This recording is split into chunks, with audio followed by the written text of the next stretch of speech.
자, 네, 반갑습니다. 오늘 시스템 법칙 낭독회 2월 19일이 오늘 2월 19일 24번째 시작하도록 하겠습니다. 이 업데이트 하니까 자꾸 이런 게 나오네요. 네. 이것도 어떻게 들어가게 이게 안 나오게 하는 방법이 있나? 뿅 들어가라. 뿅 이렇게 들어가네요. 자, 이 287쪽 언어를 신중하게 사용하고 시스템 개념으로 언어를 풍부하게 하라. 네. Use language with care and enrich it with systems concept. 정보 흐름은 주로 언어로 구성된다. 대부분의 정신 모델도 마찬가지다. 음, 참 되게 공학적인 표현이죠. 네. 이거를 얼마든지 철학적인 관점 또는 교육학적인 관점에서도 다른 식으로 표현할 수 있을 거예요. 근데 상당히 공학적인 표현으로 좀 샜네요. 예.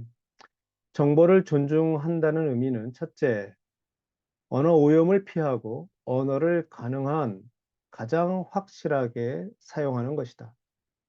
둘째, 복잡한 이야기도 할 수 있도록 언어를 확장하는 것이다. 프레드 코드먼은 시스템 학술지에 다음과 같은 글을 실었다. 우리는, 자, 볼까요? 네. 우리는 우리가 몰랐던 것을 새롭게 이해하도록 돕고 현실을 창조하게 돕는다. 이는 새롭게 이해하는 것과 새로운 현실에 대해 이야기하면서 가능하다. 사실 우리는 우리가 보는 것에 관해 이야기하지 않는다. 우리가 이야기할 수 있는 것만 본다. 우리가 세상을 보는 관점은 신경계와 언어의 상호작용에 달렸다. 우리는 신경계와 언어라는 두 필터를 통해 세상을 인지한다. 한 조직의 언어와 정보 시스템은 외부 현실을 객관적으로 묘사하는 수단이 아니다. 언어와 정보 시스템이 기본적으로 조직 구성원의 인식과 행동을 조직한다. 사회의 측정 및 소통 시스템을 개조하는 것은 가장 기본적인 수준에서 잠재적인 모든 상호작용을 개조하는 것이다.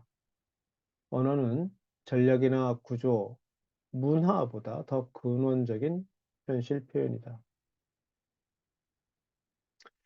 끊임없이 생산성을 이야기하지만 복원력이라는 말을 거의 이해하지 못하고 사용하지도 않는 사회는 생산적이지만 복원력을 갖추지 못한 사회가 된다. 수용력, 이 캐링 카패시티를 얘기하겠죠, 아마? 어딜까요? 수용력, 그쵸? 네, 캐링 카패시티를 얘기하네요. 네.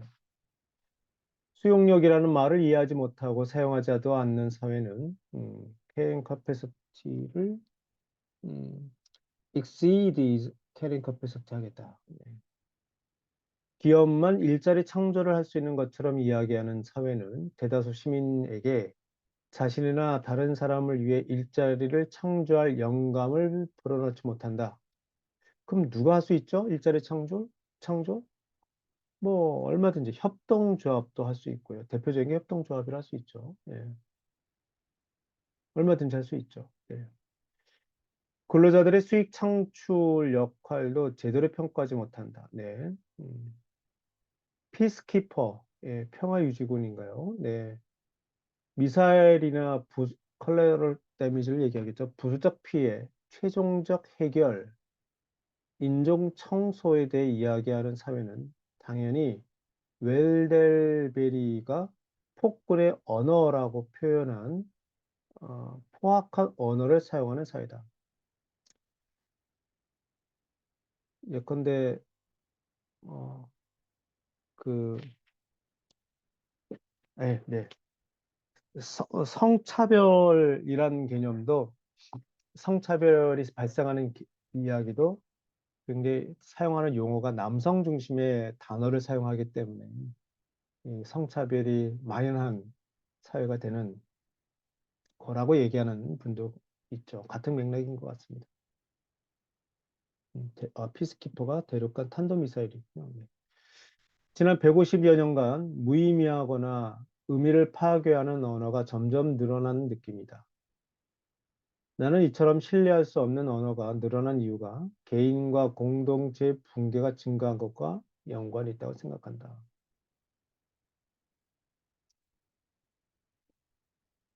그리고 윈들베리는 계속해서 이야기했다.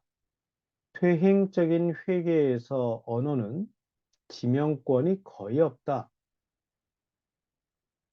양심적으로 특정한 것을 지칭하지 않기 때문이다.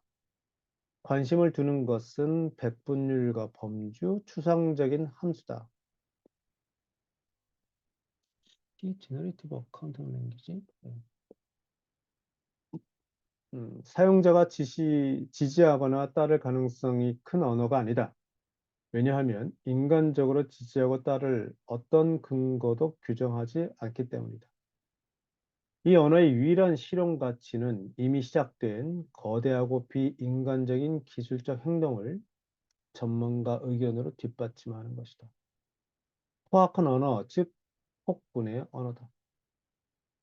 언어를 존중하는 첫 번째 단계는 정보 흐름을 투명하게 하는 작업의 일환으로 언어를 가능한 구체적이고 유의미하고 진실하게 사용하는 것이다. 두 번째 단계는 확장된 시스템의 이해도에 맞춰 언어를 넓히는 것이다. 참 시스템 사고, 그 공학적인 내용을 담은 이 책에서 국어 교육 얘기가 나올 줄이야. 그런 거죠. 네.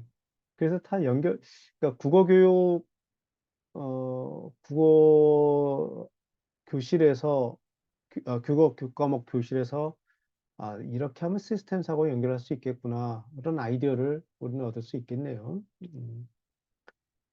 음, 알래스카 이누이트의 언어에 눈과 관련된 단어가 많은 이유는 눈을 이용하는 방법을 연구하고 배웠기 때문이다. 이누이트는 눈을 자원으로 함께 춤출 수 있는 시스템으로 바꿨다. 최근 산업사회가 시스템 관련 단어를 사용하는 것은 최근에야 비로소 복잡성에 주목하고 복잡성을 사용했기 때문이다. 시스템은 물론 수용력과 구조, 다양성이라는 오래된 단어들이 더 풍부하고 더 정확한 의미를 얻고 있다. 더불어 새로운 단어들도 발명되어야 한다.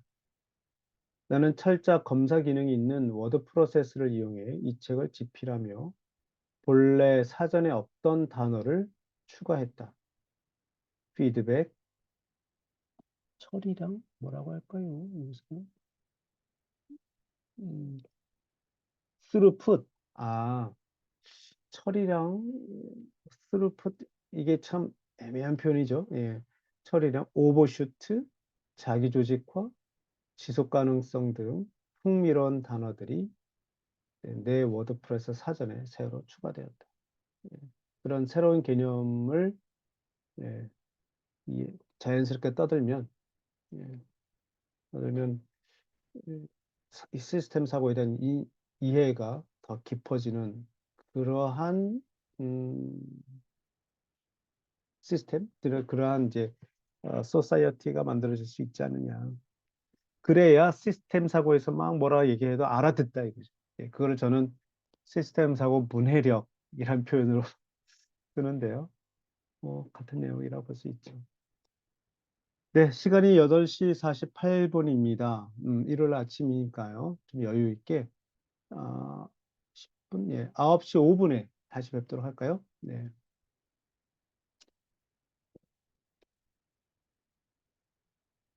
뒤로. 네, 그 제가 지도 추석부 채팅창에 올려드렸습니다. 예, 지도 추석부에서 클릭해 주시고요. 그리고 아까 시작하기 전에 나눴던 그 이야기, 생각 나누기의 감동을 이어가기 위해서 네, 채팅창에서 나눈 주 내용, RSP에 대한 내용도 좀 올려드렸어요. 그래서 클릭하시면 관련 정보로 넘어가고요. 또 프리젠싱이니 Theory U에 관련된 내용도 여기 올려놨습니다. 이렇게 위키피디아 들어가셔도 되는데 대표적인 게 이 이미지죠. 그래서 다운로드니, 그러니까 언어들이 좀 생소하실 거예요. 그러니까 제 개인적인 소감을 좀 소회를 말씀드리면, 이 Theory U를 굉장히 오래전서부터 봤는데, 이 학습하는 조직 때문에, 피터생의 Fifth Discipline 때문에 많이 오래전서부터 봤는데, 이상하게 저한테는 안 와닿아요. 예. 그래서 자꾸 억지로 내가 배워야 하나? 이게 잘 와닿지 않다. 이 단어들이 일단 저한테는 와닿지 않았어요. 아직까지도. 좀 시간이 좀 더 걸릴 것 같다는 생각이 들는데, 그렇습니다. 네. 이런 내용이 좀 있으니까.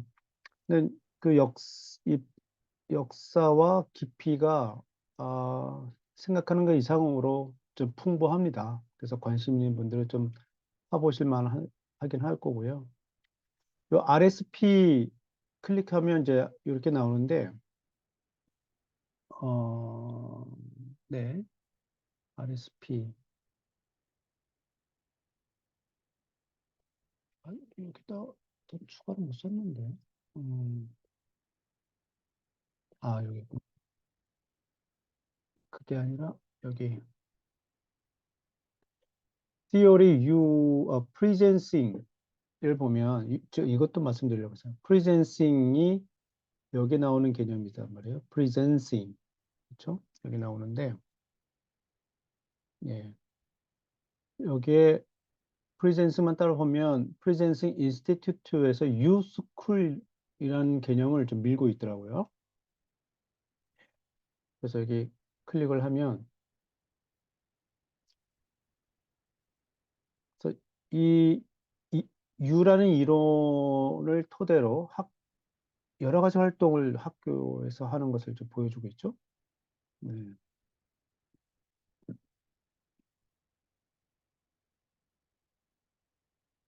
이런 게 있구나. 참 많은 분들이 애쓰고 있구나라는 걸 알게 됩니다. 그리고 RSP도 여기 보면 Round the Sense of Purpose, Round the Sense of Purpose 이렇게 써서 와 일단 그 굉장히 교육스러워요. 여기 보니까 예, 시스템이라는 단어도 저는 그런 것만 눈에 보여서 예. 그다음에 굉장히 좀 예쁘죠. 예. Sustainable Development Goal하고 연결되고 그래서 RSP가 Round the Sense of Purpose 이런 목표를 재설계할 때 굉장히 유용한 도구가 아닐까? 그런 생각이 좀 드네요. 예. 오토샵의 본질에서 답을 찾아라로 번역했다고 하시네요. 예. 그렇습니다. 그걸 참고해 주시면 되겠습니다. 혹시 소감 한마디 말씀드려도 되나요? 네. 전 정 박사님이 Theory U 되게 좋아하실 거라고 생각했는데 네. 아니라고 해서 약간 네. 그렇지? 라고 생각을 잠깐 들었고요. 네. 그러니까 이렇게 생각해 보니까 이 Theory U 지금 보이시면 맨 왼쪽에 VOJ 있잖아요. 네. 머리 열고 가슴 열고 의지 열고 이 서양 음. 애들은 이성부터 여는 걸 생각하니까 근데 이게 인도 철학 바탕으로 만들었다고 전 들었는데 정 박사님도 음. 그런 것 같아요. 보이스 오브 저지먼트 판단하면 안 되는데 판단하시고 음. 그걸 뚫어야 두 번째 보이스 오브 시니시즘 비판 비판의 단계도 넘어야 그 다음에 이게 아, J가 저지먼트구나. 저지먼트 저지먼트, 그다음에 판단하지 C가 말고 뭐예요? 있는 그대로 보고 시니시즘 시니시즘. 약간 비판보다는 약간 비난 쪽 음. 센싱 열고 그 다음에 보이스 오브 피어 이 음. 의지가 두려움이에요. 내가 이걸 했을 때 뭐 여러 가지 거 음. 그걸 다 넘어야 그 다음에 여기 프레젠싱 내가 존재한다는 거잖아요. 음. 그때야 내가 스스로 존재해. 여기서 존재한다는 거는 뭐 그, 예를 그 띠오리 유 설명 들으니까 더 있어 보이네. 예. 이게 띠오리 유 같은 걸 깨닫는 거예요. 그래서 이게 사람들이 아, 되게 어렵다는 거예요. 뭘 보면 먼저 이건 아니야라고 부정하고 예. 부정할 판단이 하지 않으면 그 다음에 비난조가 되는 거야. 이건 이래서 아니고 저래서 아니고 이렇게 시니시즘이니까 약간 시큰둥하는 거죠. 근데 음, 그 이유가 인간 본연의 가장 근본적인 감정인 두려움 때문이라는 거예요. 음, 다 세 가지를 극복해야 그래서 머리 열고 음, 가슴 열고 이 걔네는 창자를 의지라고 하니까 의지까지 내가 가져야 내가 존재. 음, 이게 컬래버레이션에서 되게 재밌는 건 이걸 함께 해야 저 프레젠싱이 코프레젠싱이라는 표현 써요. 음, 함께 있다. 그러니까 시스템 띵킹을 같이 공부하려면 음, 여기 계신 분들은 이제 일단은 정 박사님을 믿어서 판단 버리고 지금 비난하지 않고 두렵지만 같이 공부하니까 이 자리에 같이 있다고. 근데 이 맞아요. 없는 네. 사람은 정 박사님한테 판단하고 아 이건 이래서 안 돼, 저래서 안 돼, 들어보지도 않고 그러고 그 다음에 뭐 판단할 수 없어서 맞는 것 같아도 그래도 나는 이런 게 싫어 뭐 이런. 네. 그리고 그 두려움을 극복해야 이 자리에 학습 같이 할 수 있거든요. 그래서 이게 음, 그 비즈니스 현장에서도 같이 협업을 하려면 저 코어 프레젠스까지 와야 음, 예, 저 미래를 여는데 앞에 세 단계가 안 열리기 때문에 협업이라는 게 있을 수 없다고 되게 이론적으로 이게 음, 되게 시스템 그 인도 철학을 되게 MIT식인 엔지니어링식으로 정말 잘 풀었다고 이거 좋아하시는 분 음, 되게 좋아요. 굉장히 아, 정서가 되게 논리정연하다. 그래서 그런 거 좋아하시는 분은 좋아하는데 그렇군요. 반대부분은 시스템 띵킹처럼 어렵다. 음, 이야기가 너무 어렵다. 딱 좋아하면 좋아하는데 이게 좋아하더라도 또 공부하기 되게 어려워요. 보면. 음, 그리고 서양 사람이 얘기하는 동양적 본질을 얘기하면 뭔가 모르게 이렇게 약간 뉘앙스적으로 약간 서양의 음, 약간 뭐라 그럴까 태극권 얘기하는 느낌? 뭐 기 얘기하는 아, 예, 아, 예, 내가 이걸 이 약간, 사람한테 들어야 되나? 내가 동양 사람인데 난 음, 그냥 체질적으로 그런 유전자가 있는데 이런 느낌이 항상 오거든요. 저 같은 경우는. 예, 근데 인도 철학을 저도, 되게 잘 논리정연하게 음, 서술하고 하시더라고요. 잘 아시는 분들은. 그래서 저도, 그렇게 저도 그런 것 같아요. 그래서, 읽어보시면 판단을 좀 버리시고 그럼 이유에 대해서, 오케이. 시스템 띵킹만큼 좋아하지 않으실까? 네. 근데 재미있는 그거 어프로치가 이게 이렇게 가서 코퍼런싱 돼서 다시 이렇게 가는 방향이 이렇게 가는 거잖아요. 그런데 여기에도 역시 어, 요 단계에서도 판단에 대한 이야기, 그렇죠? 요 단계에서도 비난에 대한 이야기, 요 단계에서도 이 두려움에 대한 단계, 이게 다 언급됐다는 게 아니 되게 그러니까 오른쪽은 되게 비난은 아니고요. 근본은 진짜? 마인드 허트 윌이에요. 마인드 허트 윌인데 왼쪽에서 내려가려 그러면 저 보이스 오브 저지먼트를 하면 안 된다고. 아, 그러면 요게는 여기에는 해당되지 않는 거예요? 그러면? 아, 그럼 요게만 해당된다는 얘기구나. 그거는 음. 제 오픈마인드가 전체 양쪽 다 해당되는 거고요. 가운데 있는. 예, 예. 예, 예, 예. 그리고 음, 저기 다운로딩이라는 걸 우리가 하도 저기 뭐 다운로드 하니까 저도 처음에는 뭘 예. 내려봤지? 내려받는 걸 주로 생각을 했어요. 음, 그랬더니 너무 어렵더라고. 뭘 내려봤지? 그랬더니 그냥 아, 내려놓기. 아, 예. 그러면 느낌이 탁 오네. 파워의 패턴을 내려놓는 거죠, 일단. 아, 내려놓는 게 이렇게 3단계로 내려놓는다라고 음, 생각하면 훨씬 더 이게 이해하기 쉽더라고요. 그러네. 레린고 약간 그런 느낌인데. 그렇군요. 그래서 나중에 찾아보시면 이 다운로드 위쪽으로 업로드도 있어요. 그거 하면 안 된대. 아, 그거 하면 안 된다고? 위쪽으로 올라가서 돌아가지 말고 아래쪽으로 렛고 해야 맨 아래쪽에 있잖아요. 노란 글씨로 두려움을 놓는 게 렛고예요. 왼쪽. 고. 음, 보내야 컴 들어온다고. 음, 우리는 아웃풋만 생각하는데 나중에 아웃컴이 들어와야 되잖아요. 아웃풋 내놓는 게 목적이 아니라 아웃컴이 와야 되는데 되게 재밌는 표현입니다. 한번 관심 있게 보시면 그러니까 이게 진짜 명상하고 되게 어울리는 예, 그런 구조라는 생각이 들어요. 예. 그러니까 이게 인도 철학을 MIT식 해석이기 때문에 명상이 빠질 수 없어요. 음, 음, 네, 덕분에 저도 한 발짝 더, 좀 더 친해진 것 같아요. 한 발짝 더. 네, 감사합니다. 뿅. 가볼까, 이제? 네.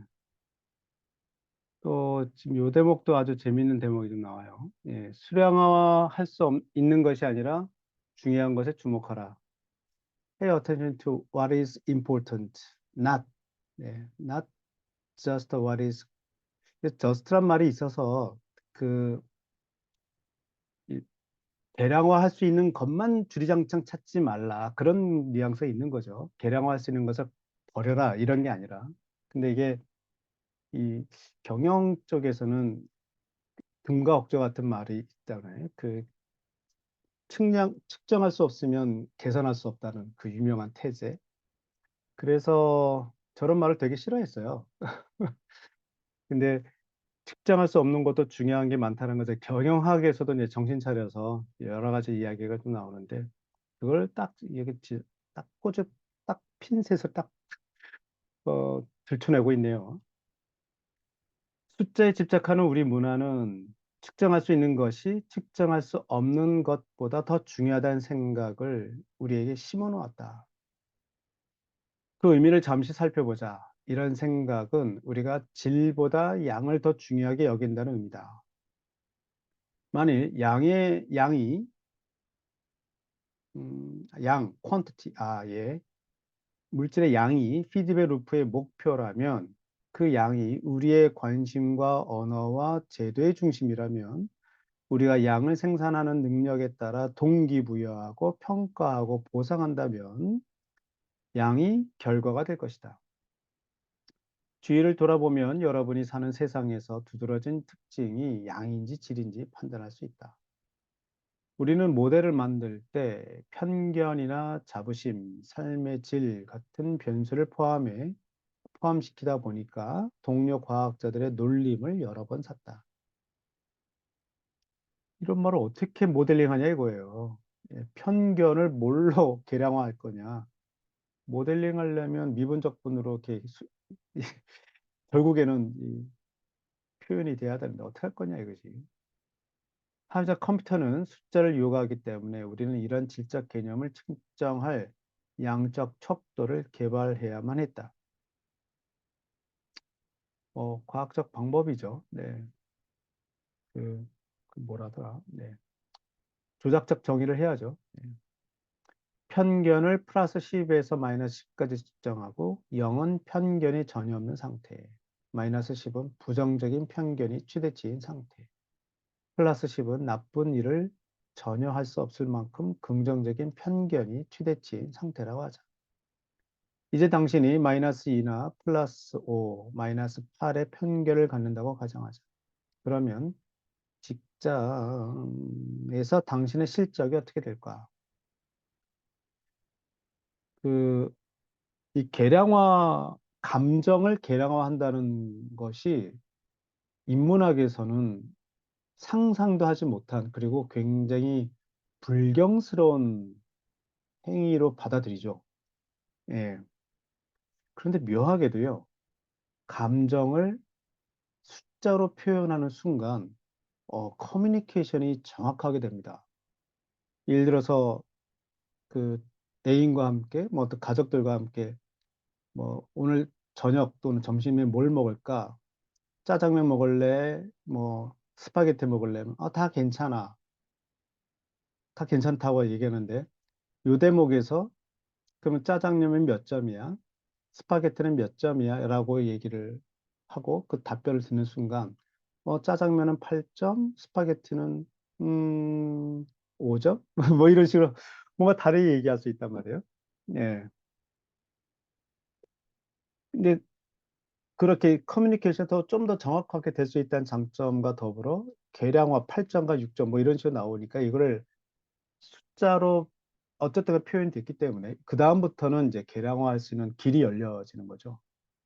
이런 방식으로 제가 셰익스피어의 햄릿 모델링을 하는 거 아니겠어요? 굉장히 좋은 그 프로그램입니다. 셰익스피어 햄릿 모델, 셰익스피어의 대문호, 셰익스피어의 이그책 햄릿을 말이죠. 모델링한 그 논문, 1992년에 미국의 영어 교사가 쓴 논문이 제이 포레스터가 그렇게 침이 마르도록 칭찬한 이유가 다 이렇게 연결되는 것 같아요. 예. 개량할 수 없는 영역에 대해서도 우리가 이야기를 할 수 있다는 거죠. 예. 이 증오, 사랑, 이런 이야기도 우리는 시스템 언어로서 받아들여서 얘기할 수 있게 만들어졌다. 참, 그래서 좋아요. 네. 1에서 5까지, 실제로 편견과 실적의 관계를 포함한 모델이 있다. 이온화, 방사선을 측정하는 장치를 얘기하는군요.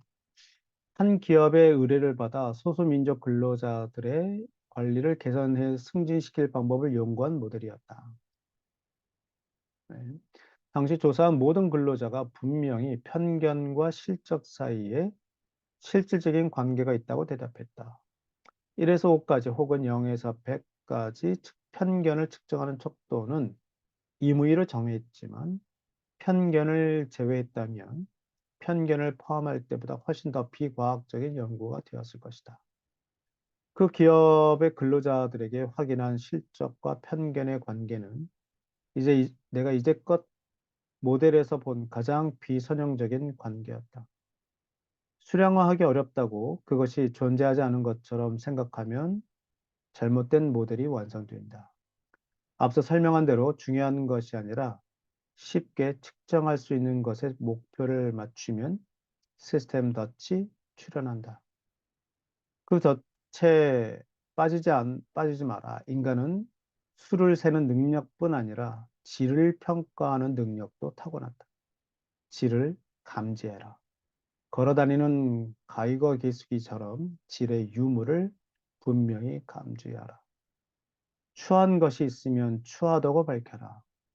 조잡하거나 부적절하거나 불균형하거나 지속 불가능하거나 부도덕하거나 생태계를 훼손하거나 인간을 허비하는 것이 있다면 그냥 지나치지 마라.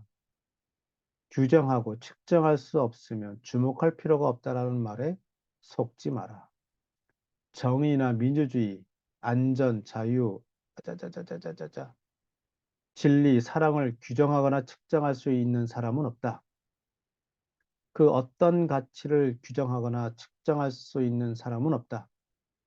하지만 이런 것들을 강력하게 옹호하는 사람이 없으면 시스템이 이런 것들을 생산하도록 설계되지 않으면 우리가 이런 것들에 대해서 이야기하고 그 유무를 가르치지 않으면 이런 것들은 더 이상 존재하지 않을 것이다. 그래서 제가 시스템 사고를 계속 천착하면서 결국 만나게 되는 게 인문학이에요. 인문학은 이 계량화할 수 없는 거에 대한 이야기를 떠들고 있잖아요. 네, 사랑이니 증오니. 근데 계량할 수 없는 것은 결국 어떻게 연결되냐면 가치하고 연결되더라고요. 그죠? 네, 선호도, 가치. 근데 뭐가 A보다 B가 더 좋은 이유는 뭘까요? 사람마다 다 다른 거죠, 또. 그러면 가치 판단 훈련은 그런 식의 가치 판단 훈련을 주리장창 하고 있는 게 그게 인문학이 아닌가.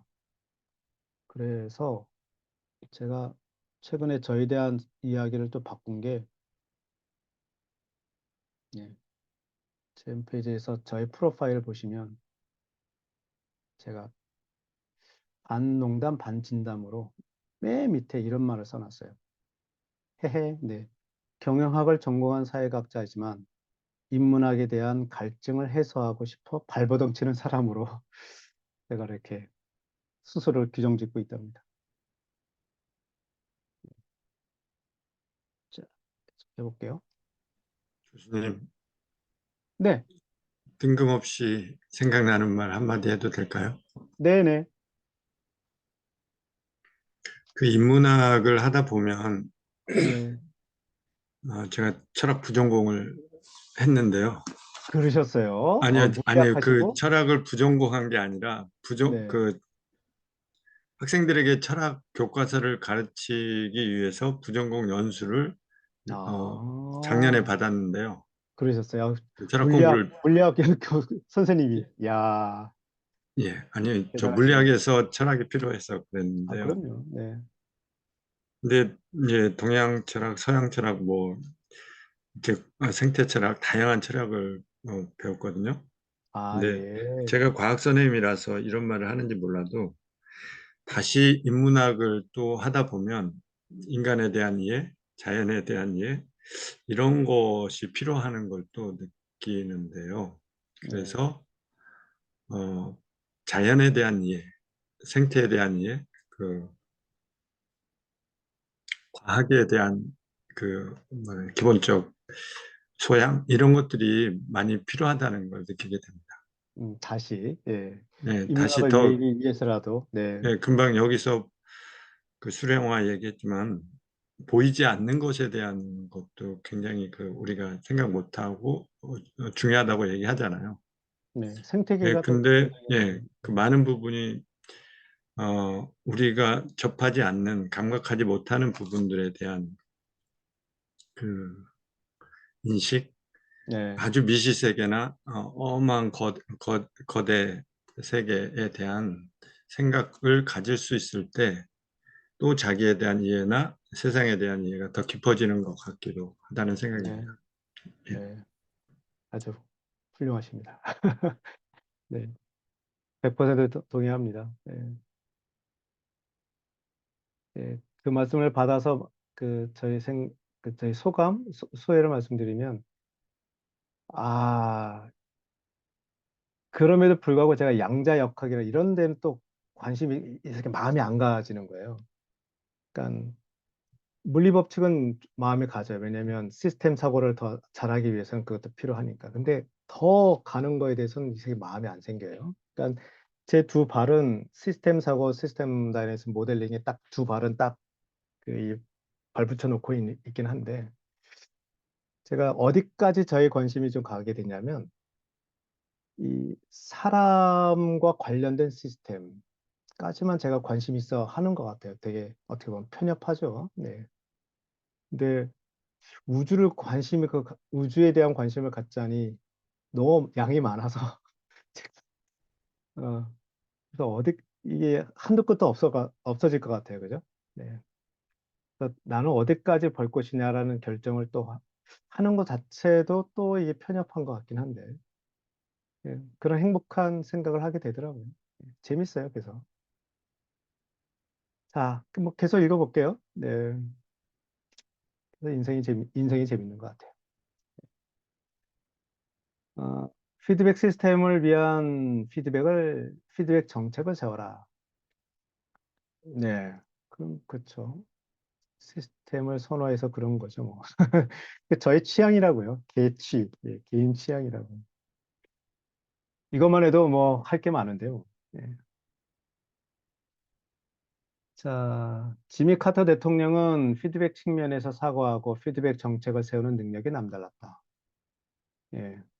하지만 불행히도 피드백을 이해하지 못하는 언론과 대중에게 피드백 정책을 설명하는 과정이 쉽지 않다. 우리나라 대통령 중에서요. 네. 김대중 대통령이 피드백 사고를 하고 있다는 것을 증명한 논문을 우리 그 김동완 교수님이 쓰셨잖아요. 네. 그 시뮬레이션을 통해 가지고 정책을 재밌죠. 그러니까 김대중 대통령하고 그 전임인가 후임 대통령과의 언어 언어들을 이 계량화해서 네, 넘버라는 기법을 이용해 가지고요. 계량화해서 모델링을 한 결과 김대중 대통령의 정책에는 그 정책의 언어에는 피드백이 있더라. 다른 대통령은 피드백이 없더라. 뭐 이런 얘기를 예, 한 논문이 있습니다. 재밌죠. 그러니까 지미 카터 대통령만 그런 게 아니라 우리나라에는 김대중 대통령도 있거든. 그런 얘기하고 싶어요. 네. 석유 수입이 급증하던 시기 지미 카터는 미국의 석유 수입량에 비례해 휘발유 세금을 부과하자고 제안했다. 수입량이 계속 늘어나면 수요를 억제하며 대체제를 찾고 수입이 줄어들 때까지 세금을 인상하자는 제안이었다. 석유 수입량이 0으로 떨어지면 휘발유 세금도 0으로 떨어진다. 하지만 이 세법은 통과하지 못했다. 지미 카터 대통령은 멕시코에서 밀려오는 불법 이민 문제도 고민했다. 미국과 멕시코 사이에 크게 벌어진 기회와 생활 수준의 격차가 해소되지 않은 한 불법 이민 문제를 해결할 수 없다고 주장했다. 그러면서 국경 수비와 장벽 설치에 돈을 쓰기보다 멕시코 경제 건설에 아, 돈이 지출, 돈이 되는 지출을 늘리고 이민 행렬이 멈출 때까지 멕시코 경제를 지원해야 한다고 주장했다. 야, 이랬었군요. 저도 몰랐는데. 이 정책도 실현되지 못했다. 동태적이고 자기조정적인 피드백 시스템이 정태적이고 완고한 정책으로 통제되지 못하는 이유를 여러분도 짐작할 수 있을 것이다. 시스템 상태에 따라 유연하게 대처하도록 정책을 설계하는 방법이 더 쉽고 더 효과적이며 대체로 돈도 훨씬 적게 든다. 특히 불확실성이 대단히 클 경우 최고의 정책은 피드백 루프뿐만 아니라 메타 피드백 루프, 다시 말해 피드백 루프를 수정하고 교정하고 넓히는 루프까지 포함해야 한다. 이런 정책이 관리 절차를 학습하도록 설계하는 정책이다. 이런 정책의 역사적인 사례가 성층권의 오존층을 보호하기 위해 발효된 몬트리올 의정서다. 1987년 의정서를 채택할 당시에는 오존층 상태가 위험하다는 확신도 없었고 오존층이 파괴되는 속도나 다양한 화학물질이 오존층에 미치는 구체적인 영향에 관해 명확히 확인된 내용도 없었다. 몬트리올 의정서는 가장 유해한 화학물질의 발생을 신속하게 줄이기 위해 여러 목표를 정했다. 하지만 상황을 감시하다 오존층 파괴가 예상보다 빠르거나 느리다고 확인되면 국제회의를 재소집해 화학물질 생산 감축 일정을 수정한다는 조건도 규정했다. 그리고 불과 3년 뒤인 1990년 감축 일정을 앞당기며 더 많은 화학물질을 감축 대상에 포함시켰다. 오존층 파괴가 1987년에 예상한 정도보다 훨씬 더 심각하다고 밝혀졌기 때문이다. 몬트리올 의정서는 상황에 맞춰 학습하도록 구성된 피드백이었다. 우리 모두 이 정책이 시기적절한 효과를 발휘하길 바랬다. 전체 이익을 추구하라. 기회층은 상위층이 아니라 하위층에 봉사하기 위해 존재한다는 것을 명심하라. 우리가 하이라키 할 때 이거 다뤄졌죠. 네. 전체를 무시한 채 시스템의 일부나 하위 시스템을 최대화하는 실수를 저지르지 마라. 케네스 볼딩이 지적한 대로 절대 하지 말아야 할 일을 최적화하는 것은 대단히 큰 문제를 일으키니 주의하라. Great trouble to optimize something that never should be done at all.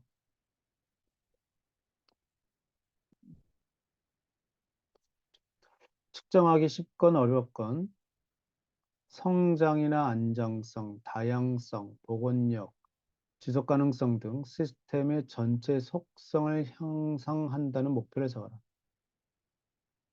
이게 무슨 말이죠? 절대 하지 말아야 할 일을 최적화하는 것은 대단히 큰 문제를 일으키니 주의하라. 무슨 말이죠?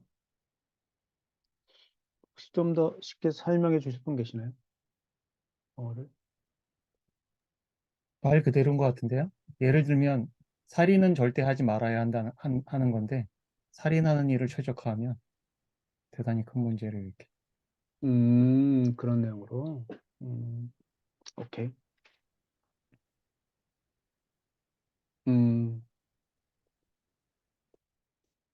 네. 시스템의 지혜에 귀 기울여라. 시스템이 스스로 작동하도록 돕는 구조와 힘을 정리하고 지원하라. 이런 힘과 구조가 계층의 하위층에 얼마나 많은지 주목하라. 아무 생각 없이 개입해 시스템의 자기 유지 능력을 훼손하지 마라. 상황을 개선하려 나서기 전 이미 존재하는 가치에 먼저 주목하라. 내 친구 네이선 그레이가 과테말라에서 국제 구호 활동에 참여한 적이 있다. 그는 일자리를 창출하고 기업가 능력을 향상하고 외부 투자를 유치하겠다는 구호 활동가들에게 크게 실망했다.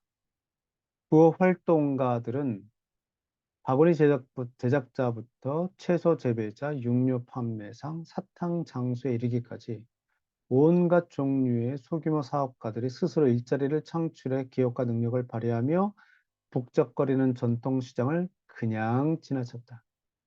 네이서는 시장 사람들과 많은 시간을 보내며 삶과 사업에 관해 묻고 이들의 사업 확장과 소득 증정을 가로막는 장애물이 무엇인지 파악했다. 이들에게 필요한 것은 외부 투자가 아니라 내부 투자였다. 합리적인 이자를 받는 소액 대출을 시행하고 읽고 쓰는 법과 회계를 가르치면 외부에서 생산 공장이나 조립 공장을 유치할 때보다 훨씬 더 장기적인 공동체 이익을 창출할 수 있다는 결론에 도달한 것이다.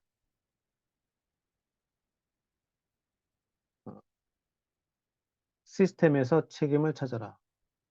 Locate responsibility in the system. 시스템을 잠깐 가기 전에 아까 제가 설명한 거 너무 세게 설명한 것 같고요. 뭐, 그 위에 아까 그거? 위에 아까 그 문장, 문장 이거? 네네, 부분 최적화에 관련된 얘기예요. 그, 그렇죠. 네.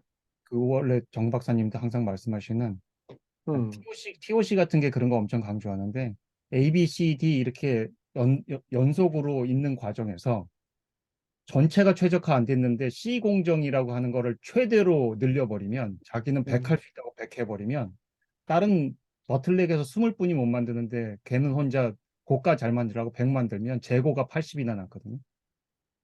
그게 계속 누적되는 거잖아요. 사실 그거 하면 안 되거든요.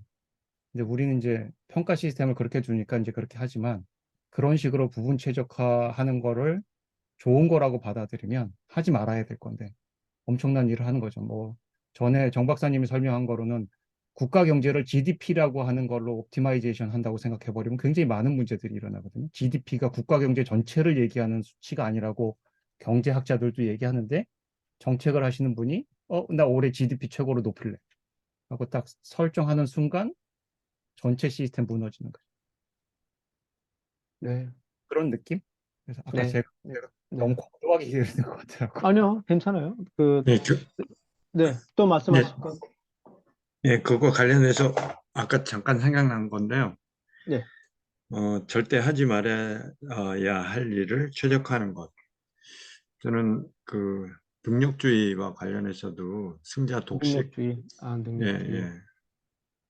이런 부분도 우리가 하지 말아야 되는 부분에 최적화시키고 있는 게 아닌가. 그래서 우리 사회가 엄청나게 거의 잘못된 쪽으로 가게 하는 중요한 잘못된 최적화의 예가 아닌가 생각됩니다.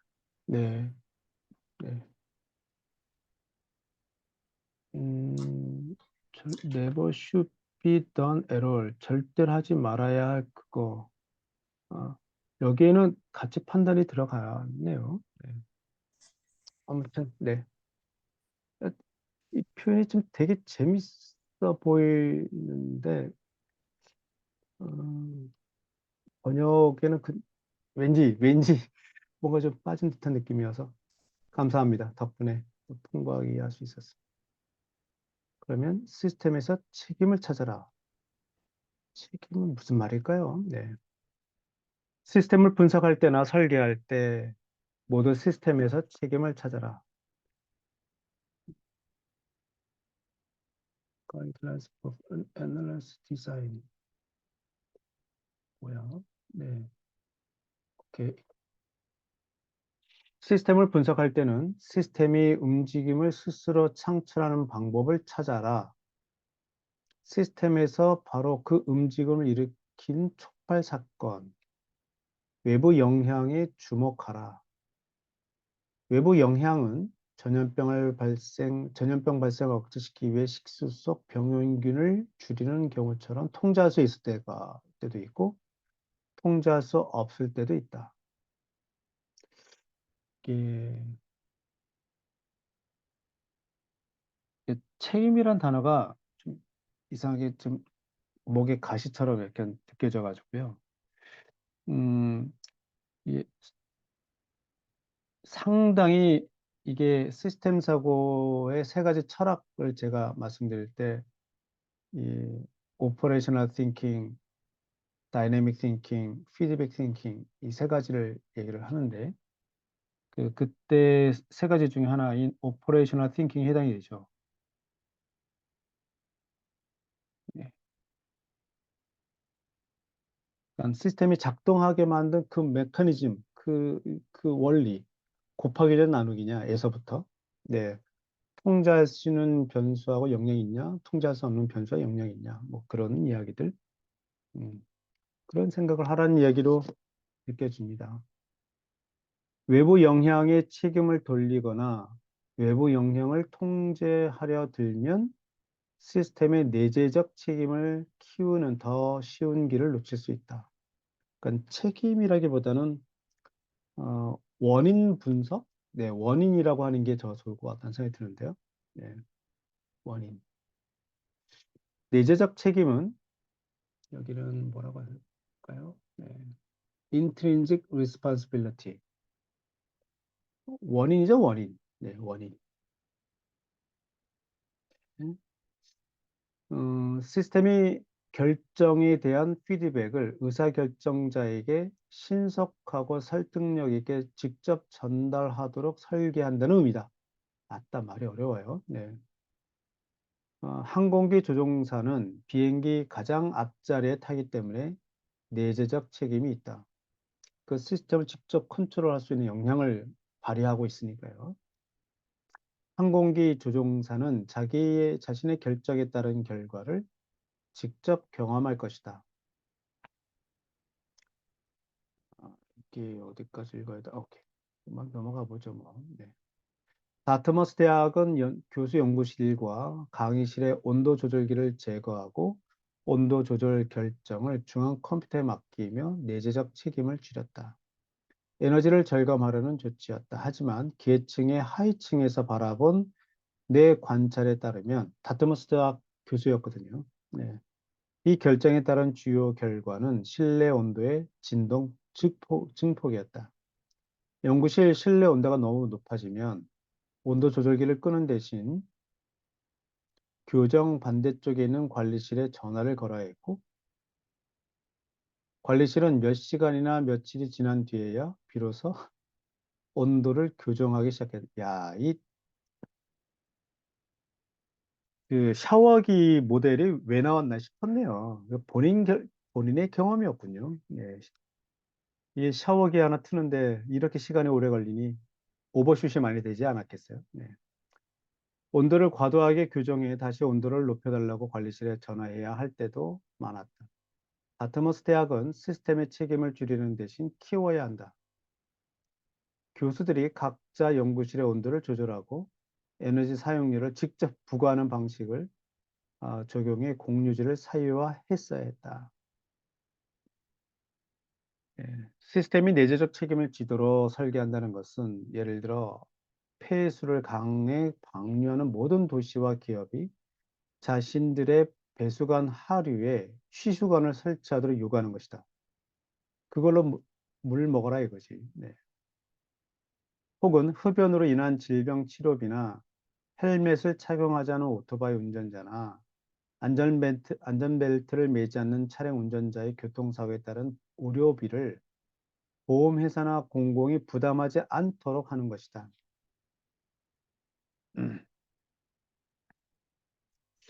의회가 면책특권을 확대하지 못하도록 막는 것일 수도 있다. 의회는 고용차별철폐나 환경영향평가 규정 등 많은 법규에 대해 면책특권 혜택을 누리고 있다.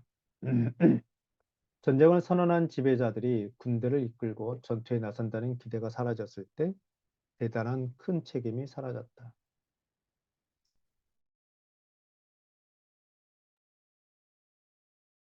보이지도 않을 만큼 멀리 떨어진 곳에서 버튼만 누르면 엄청난 피해를 일으키게 되며 전쟁은 훨씬 더 무책임해졌다. 게릿 하리드는 낙태 금지를 주장하는 사람들에게 이렇게 지적했다. 낙태 금지 법 때문에 태어난 남의 아이를 직접 맡아 기를 의사가 없다면 내재적 책임을 실천하지 않는 것이다. 이 몇 가지 사례만 살펴보아도 현재 우리의 문화가 행동을 발생시킨 책임을 시스템 안에서 찾는 경우가 얼마나 드문지, 행동에 따른 결과를 직접 경험하도록 시스템을 설계하는 일에 얼마나 서투른지 알 수 있다. 이게 그 묘하게도 시스템이 고도화되면서, 특히 우리 도시 생활을 하면서요, 고도화되면서 역할을 임파워먼트 하죠. 또 위임하죠. 예. 즉, 그래서 어떤 일이 벌어지냐? 공동체가 알아서 할 일을 마저도 그 떠넘기는 일들이 또 발생합니다. 그래서 이게 이 커뮤니티의 리질리언스하고 또 연결되는 이야기인데, 대표적인 사례가 이런 거거든요. 과거에는 우리 집 앞에서 불이 나면 불이야 하면서 같이 불을 끌어 갔는데, 요새는 어떻게 되나요? 불이야 하면 소방관에 전화해. 예, 119에 전화해. 이렇게 해서 내가 안 한단 말이죠. 근데 이건 남의 일이 아니야. 내 일이야. 나와의 시스템과 관련됐고, 내가 할 수 있어라는 생각을 못하게 만든단 말이에요. 네. 그런 거하고 또 맥을 좀 같이 하는 게 아닌가 그런 생각이 듭니다. 네, 시간이 벌써 이렇게 됐네요. 네, 그러면 오늘은 이렇게 해서 마무리하게 될 것 같고요. 네, 자, 그리고 생각 나누기 뿅.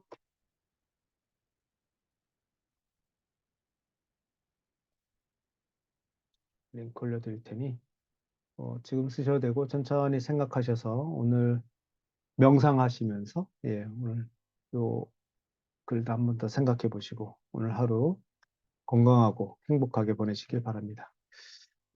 공식적으로 이렇게 마치도록 하겠습니다. 그만 다음 주에도 뵙도록 하겠습니다. 안녕히 계십시오. 네, 감사합니다. 감사합니다. 네.